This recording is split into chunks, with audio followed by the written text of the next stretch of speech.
பிச்சை எடுத்தான் பெருமாள் புடுங்க பார்த்தான் அனுமாருன்ற மாதிரி வரும். அந்த படம் வந்து இப்போ ஆர்மிக்கு போகும். பக்கத்துலேயே நிற்கிறாரு நம்ம ஆசிம் முனீர் நிற்கிறாரு, வந்து இவர் பாகிஸ்தான் தளபதி.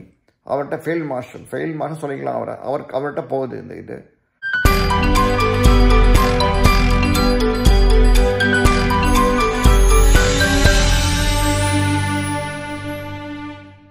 Hi friends, welcome to another video from தமிழக பல்ஸ். இந்த வீடியோ உங்களுக்கு பிடிச்சா லைக் பண்ணுங்கள், ஷேர் பண்ணுங்கள், சப்ஸ்கிரைப் பண்ணுங்கள், ப்ளஸ் கட்டாயமாக பெல் பட்டனை வந்து அமுக்குங்க. ஸோ தயவுசெய்து சப்ஸ்கிரைப் பண்ணிவிட்டு பெல் பட்டனையும் அமுக்குங்க. இனிமேல்ட்டு நம்ம வீடியோக்குள்ளே போகலாம். Hi friends, the short video on who should be concerned over Saudi Pakistan defence agreement. அனைவருக்கும் வணக்கம். சமீபத்தில் பார்த்தீங்கன்னா வந்து பாகிஸ்தான் சவுதி அரேபியாவுக்கு வந்து அக்ரிமெண்ட் வந்து சைன் ஆகிருக்கு.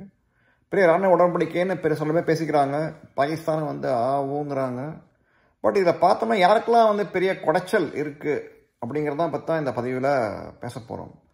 இப்போ பாகிஸ்தானுக்கும் சவுதிக்கு ரொம்ப நாளாக பேச்சுவார்த்தை நடந்துக்கிட்டு இருந்தது. இந்த அக்ரிமெண்ட் வந்து இன்றைக்கின்னு திடீர்னு சைன் பண்ணது கிடையாது. இது இந்தியாவுமே வந்து அவேராக தான் இருக்கும். இது மோடி வந்து கோட்டை விட்டார் அப்படி இப்படின்னு கூட பேசிக்கலாம். பட் இந்த அக்ரிமெண்ட்டை பொறுத்தவரை வந்து ரொம்ப நாளாக வந்து பேசிக்கிட்டு இருந்தாங்க ரெண்டு பேரும். இதில் என்ன ஒரு தமாஷ்னு சொல்லிக்கலாம் நம்ம. ஏன்னா இதுக்கு லாஸ்ட் இயர் நீங்கள் பார்த்தீங்கன்னா சவுதி வந்து பாகிஸ்தான் வந்து ஒரு மெசேஜ் அனுப்பிச்சாங்க, don't send beggars from Pakistan அப்படின்னு சொல்லிட்டு. இங்கே வந்து சவுதிக்கு வந்து பிச்சை எடுக்கிறதுக்கு அனுப்பாதீங்க யாரையும் சொல்லிட்டுன்னு பார்த்தாரு பாகிஸ்தான் பிரைம் மினிஸ்டர். சரி, தானே நேரில் போயிட்டாருன்னு தோணுது நமக்கு சவுதி அரேபியாவுக்கு. அதுதான் டிஃப்ரென்ஸ். லாஸ்ட் இயருக்கும் இந்த வருஷத்துக்கும் அதான் தோணுது. இதில் வந்து பார்த்தோம்னா இந்தியா வந்து ஓரளவுக்கு இது பண்ணியிருக்கலாம், தடுத்துருக்கலாம், இன்னும் கொஞ்சம் இது பண்ணியிருக்கலாம். சுந்திரும்போது இன்னும் கொஞ்சம் வந்து பாகிஸ்தான் அட்டங்கான வச்சுருக்கலாம் லாஸ்ட் இயர் இந்த மே மாதம். பட் கொஞ்சம் இது பண்ணிட்டாங்களோன்னு தோணுது. பட் ஓகே, இது வந்து நம்ம ஒன்றும் செய்ய முடியாது இப்போதைக்கு. பட் இதுக்கு வரலாம், இந்த விஷயத்துக்கு வருவோம். இந்த அக்ரிமெண்ட்டில் பார்த்தீங்கன்னா என்ன சொல்கிறாங்கன்னு பார்த்தோம்னா, நாட்டோ மாதிரி இஸ்லாமிக் நாட்டோ மாதிரியும் பேசிக்கிறாங்க பாகிஸ்தான். அதாவது any attack on Saudi Arabia வந்து பாகிஸ்தான் மேலே அட்டாக் மாதிரி கருதப்படும், பாகிஸ்தான் வந்து உதவிக்கு வரும். அதே மாதிரி பாகிஸ்தான் மேலே இருக்கிற எனி அட்டாக் வந்து சவுதி அரேபியா வந்து தன் மேலே அட்டாக் பண்ணுற மாதிரி நினச்சிக்கிட்டு சவுதி அரேபியா உதவும் அப்படின்னு சொல்லியிருக்காங்க. பட் என்ன தமாஷுனா வந்து சவுதி அரேபியா வந்து இன்வெஸ்ட்மெண்ட் இந்தியாவில் நிறையா பண்ணியிருக்கு. டைரெக்டாக வந்து இந்தியாவுக்கு சவுதிக்கு வந்து எந்த விரோதமும் கிடையாது. ரீசெண்டாக பார்த்தீங்கன்னா வந்து நம்ம மோடியே வந்து இந்த சவுதி அரேபியாவில் இருந்தார். அப்படி இருந்தபோது தான் இந்த பஹல்காம் அட்டாக் நடந்தது. அவர் உடனே திரும்பி வர வேண்டியதாக போச்சு அவர். ஸோ அதனால் இது வந்து ஒன்றும் பெரிய இது கிடையாது. இந்தியாவுக்கு வந்து பெரிய பாதிப்பு அப்படின்னு நம்ம வந்து தெரியாமல் இமீடியட்டாக நமக்கு தெரியல நமக்கு. பட் இது வந்து ஒரு பெரிய இந்தியாவுக்கு வந்து ஒரு கன்சர்ன் தான். ஏன்னா தேவையில்லாமல் பாகிஸ்தான் அவ்வளோ பிச்சை எடுத்துகிட்டு இருக்காங்க. இன்னும் வந்து பாகிஸ்தான் வந்து வலுப்பேறதும் இந்தியாவுக்கு நல்லது கிடையாது, அது வந்து நிச்சயம். சரி, பாகிஸ்தான் கூட பரவாயில்ல, பாகிஸ்தான் தான் இம்ப்ரூவ் ஆனால் பரவாயில்ல. அது எல்லாமே நான் ஆர்மிக்கு தான் போகும். அது ஏன்னா வேலைக்கு இறைத்த நீர் தான் பாகிஸ்தானை பொறுத்தவரை வந்து என்ன எனி டெவலப்மெண்ட் போனால் தான் ஆர்மிக்கு தான் ஃபஸ்ட்டு போகுது. ஏன்னா வந்து எல்லா கண்ட்ரியுமே பார்த்தீங்கன்னா வந்து ஆர்மி வந்து இருக்கும். அந்த ஆர்மி வந்து மக்களை காப்பாற்றுறதுக்காக இருக்கும், நாட்டை காப்பாற்றுறதுக்காக இருக்கும். பட் ஆர்மியை காப்பாற்றுறதுக்காக இருக்கிற வயநாடு பாகிஸ்தான் தான். அதான் டிஃப்ரென்ஸ் மற்ற கண்ட்ரீஸ்க்கும் பாகிஸ்தானுக்கும். ஏன்னா எல்லா இதுவுமே வந்து அவங்க ஆர்மிக்கு தான் போகுது. அதுதான் வந்து டிஃப்ரென்ஸ் மற்ற நாட்டுக்கும் பாகிஸ்தானுக்கும். ஸோ இந்த உடன்படிக்கையில் வந்து பார்த்தோம்னா ஒவ்வொரு ஆண்டையும் இந்த போகிறாங்க வந்து பாகிஸ்தானை வந்து ரிசோர்ஸ் அனுப்ப போகுது சவுதி அரேபியாவுக்கு, அது இதுன்னு சொல்லிட்டு. பட் இதில் என்னென்னா வந்து சவுதிக்கு வந்து ஏகப்பட்ட சுற்றி வந்து ஈரான் மேலேயும் பகை இருக்கு. ஹவுத்தீஸ் வந்து ஏமனில் இருக்காங்க. அவங்க வந்து அப்பப்போ வந்து மிசைல்லாம் விட்டுட்டு இருப்பாங்க சவுதி அரேபியா மேலே. இந்த பக்கமே ஈரானும் வந்து ஆல்ரெடி வந்து ஷியா டாமினேட்டட் கண்ட்ரி, அவங்களுக்கும் இவங்களுக்குமே ஆகாது. ஏற்கனவே பார்த்தோம்னா சவுதி அரேபியாவுக்கு பாகிஸ்தான் கொஞ்சம் பகை இருந்தது. என்ன சவுதி அரேபியா பார்த்தீங்கன்னா அவங்க தான் வந்து இஸ்லாமோட மெயின் இதெல்லாம் மாஸ்க்லாம் அவங்கள்ட்ட தான் இருக்குது. மக்கா மதீனா வந்து அவங்க ஊரில் தான் இருக்குது.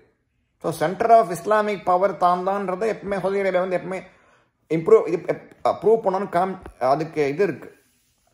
சவுதிக்கு வந்து ஒரு நிலைப்பாடு இருக்குது, தான் வந்து இஸ்லாமோட காப்பாற்றுறவன் அப்படின்னு சொல்லிட்டு. அவங்களுக்கு வந்து இதுக்கு முந்தைய பார்த்தோம்னா இந்த பாகிஸ்தான் என்ன பண்ணாங்கன்னா டர்க்கியோட சேர்ந்துக்கிட்டு டர்க்கி மலேசியாவோட சேர்ந்து ஒரு ஆக்சஸ் மேலே கிரியேட் பண்ண ட்ரை பண்ணாங்க. டர்க்கிக்கும் திடீர்னு ஒரு ஆசை, தான் வந்து இஸ்லாமிக் கண்ட்ரிஸ்க்கு எல்லாமே ஹெட்டு மாதிரி ட்ரை பண்ணாங்க. அதில் செம்ம கடுப்பானாங்க சவுதி அரேபியா. உடனே எனக்கு கொடுத்த கடனை திருப்பி கொடுன்னு கேட்டாங்க. உடனே பாகிஸ்தானை போய் காலில் போய் விழுந்தாங்க, சவுதி காலில் போய் விழுந்தாங்க. ஸோ அதனால் வந்து இது வந்து இந்த மாதிரி சவுதிக்குமே வந்து ஒரு இதுவாக தான் இருக்குது. எல்லாம் கூர்ந்து பார்ப்பாங்க. இது இஸ்லாமிக் நேட்டோன்னா அவ்வளோதான் வந்து பெரிய பிரச்சனை தான் ஆகும். இதில் இன்னொன்று என்னென்னா வந்து பாகிஸ்தான் சொல்லியிருக்காங்க தங்களோட நியூக்ளியர் இதுவும் ஷேர் பண்ணுவோம் அப்படின்னு சொல்லியிருக்காங்க. அதான் வந்து இஸ்ரேலுக்கு வந்து உடனே வந்து அவ்வளோதான் டேஞ்சர் தான் அவங்களுக்கு. ஸோ எனி சப்போஸ் இப்போ இஸ்ரேல் பாகிஸ்தான் வந்து எங்கேயான அட்டாமிக் பாம் ஏதாவது இங்கே அனுப்பிச்சாங்கன்னா இதுக்கு அவ்வளோதான் காலி சவுதி அரேபியா. இஸ்ரேலை பொறுத்தவரை தான் சுற்றி இருக்க எந்த இஸ்லாமிக் நாட்டுக்குமே வந்து நியூக்ளியர் வெப்பன் இருக்கக்கூடாதுங்கிறது அவங்களோட குறிக்கோளாகவே இருக்குது. ஏன்னா அவங்களுக்கு எப்பவுமே எக்ஸிஸ்டன்ஸ் த்ரெட் இருக்குது. அதனாலே வந்து இஸ்ரேல் வந்து எந்த கண்ட்ரிக்கிட்டுமே வந்து நியூக்ளியர் வெப்பன் இருக்கக்கூடாது. அதுதான் மெயினாக ஈரானுக்கு இஸ்ரேல் சண்டைக்கான காரணம் இதே காரணம் தான். ஈரான் வந்து wants to develop nuclear weapons against Israel. அதனால தானே வந்து இவங்க போய் இது பண்ணாங்க, சண்டை போட்டாங்க ஈரானோட. ஈராக்லையுமே பார்த்தோம்னா சதாம் ஹுசேன் இருந்த காலத்தில் வந்து அவங்க வந்து இது மாதிரி தான் நியூக்ளியர் வெப்பன் ட்ரை பண்ணாங்க. ஓவர் நைட்டு எல்லாத்தையும் போய் காலி பண்ணிட்டு வந்தாங்க இவங்க இஸ்ரேல். அதே மாதிரி இந்த பக்கமாக ஈஜிப்ட் சைட்லேயும் இதே தான் கதை தான் அவங்களுக்கு. யார்கிட்டையும் வந்து நோபடி ஷுட் ஹாவ் நியூக்ளியர் வெப்பன்ஸுங்கிறதுல இஸ்ரேல் வந்து க்ளீனாக இருக்காங்க. அந்த ஃபுல் சப்போர்ட் ஆஃப் அமெரிக்காவும் இருக்குது இஸ்ரேலுக்கு. பார்த்தீங்கன்னா இப்போ கேஸால் வந்து அவ்வளோ இது நடந்துகிட்டு இருக்கு. இப்போ கேஸா சிட்டியே வந்து போய் டோட்டலாக வந்து ஹமாஸை வந்து ஒழிச்சு கட்டி தான் தீருவேன் அப்படின்னு சொல்லிட்டு இஸ்ரேல் ராணுவம் உள்ளே போயிருக்கு. இப்போ மக்களை கிட்ட 2 லட்சம் பேரை வந்து திரும்பி அங்கேயும் அலக்கழிச்சிட்டு இருக்காங்க. ஸோ 2 மில்லியன் பாப்புலேஷன் வந்து டோட்டலாக வந்து கேஸா அன்க்ளேவ். கிட்டத்தட்ட 2 லட்சம் பேரை வந்து திரும்பி சவுத்து நார்த்து போன்னு சொல்லி அவங்கள வந்து ஒரு வழி பண்ணிகிட்டு இருக்காங்க இஸ்ரேல். யாருமே உலகமே கண்டுக்க மாட்டேன்றாங்க. ஏன்னா ஃபுல் சப்போர்ட் ஆஃப் அமெரிக்கா இருக்குது இஸ்ரேலுக்கு. பிந்தாஸாக பண்ணிகிட்டு இருக்காங்க இஸ்ரேல். ஸோ அப்படி இருக்கிற போது அவங்களுக்குமே வந்து இது ஒரு கவலை, ஒரு கவனத்துக்குரிய விஷயமா தான் இருக்கும். அவங்களுமே இதை பார்ப்பாங்க என்னென்ன பண்ணுறாங்க அப்படின்னு சொல்லிட்டு. So anything that will happen be sabotaged by Israel also. So இதை சவுதிக்கும் தெரியும் இது. ஸோ வெளிப்படையாக வந்து அவங்க வந்து அறிவிச்சிக்க மாட்டாங்க. அதே மாதிரி ஈரான் மேலேயும் ஏற்கனவே பகை இருக்குது அவங்களுக்கு. இந்த ஈராக் வார் வந்ததுக்கு காரணமே 1980s வந்து சவுதி இதுதான் ஷியா சுன்னி ரைவல்ரி தான். சதாம் ஹுசேன் வந்து இந்த முல்லாசம் அது ஒவ்வொருத்தரும் முல்லா சொல்லிட்டு தான் வந்தார் அவர். கடைசியில் அவருமே போய் சொல்லிட்டார் அவர். அதனால் வந்து இந்த ஆதி காலத்துலேருந்தே வந்து இந்த ஷியா சுன்னி ரைவல்ரி தான் வந்து இவங்களுக்கு காரணம் பகையுமே. ஸோ ஈரானுமே வந்து உன்னிப்பாக கவனிச்சுட்றோம். ஈரானுக்குமே வந்து பார்த்தோம்னா அவனுக்கு வீக் ஆகிட்டாங்க இப்போதைக்கு. பட் அவங்க இந்த ஹவுத்தீஸ் மேலே கண்ட்ரோல் இருக்குது இன்னும் இவங்களுக்கு ஈரானுக்கு. ஸோ சவுதி ஏதாவது பண்ணாங்க, இவங்க அக்ரிமெண்ட்டை வச்சு பண்ணாங்கன்னா திரும்பி ஹவுத்தீஸை விட்டு இவங்க இன்ஸ்டிகேட் பண்ணி திரும்பி அங்கேயே நீங்கள் இது பண்ணுவாங்க. They will create trouble for Saudi.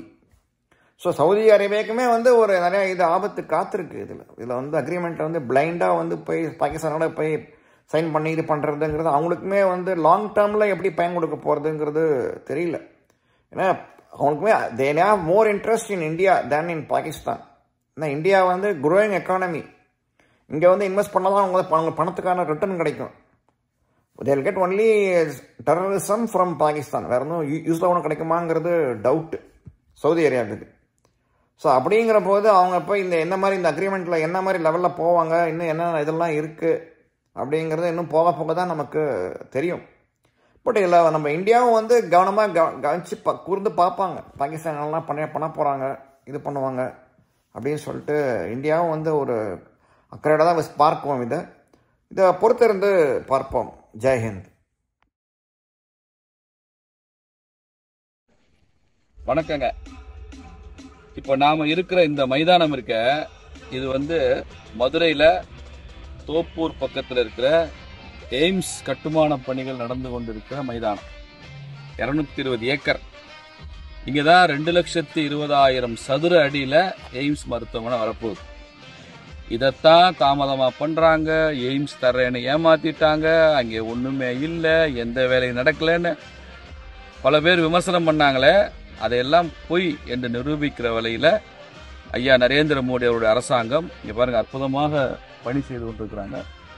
வரக்கூடிய 2025க்குள்ளே இதில் ஃபர்ஸ்ட் ஃபேஸ் முதல் கட்ட பணிகள் நிறைவு பெற்று 1,00,000 சதுர அடிகளுக்கு மேலே கட்டுமான பணிகள் உடனடியாக நிறைவு பெறும். அதில் பார்த்தீங்கன்னா நர்சிங் கல்லூரி, மெடிக்கல் கல்லூரி, administrative block, inpatient, out patient இப்படி எல்லாம் இங்கே பிளான் பண்ணிட்டு இருக்கிறாங்க. அங்கே உள்ளே போய் பார்த்தீங்கன்னா அற்புதமாக இருக்குது. நிறைய லேபர் வேலை செய்கிறாங்க. இங்கேயும் பாருங்கள், நிறைய லேபர் குவார்ட்டர்ஸ் கட்டியிருக்காங்க. தொழிலாளர்கள் இங்கே தங்கியிருக்கிறாங்க.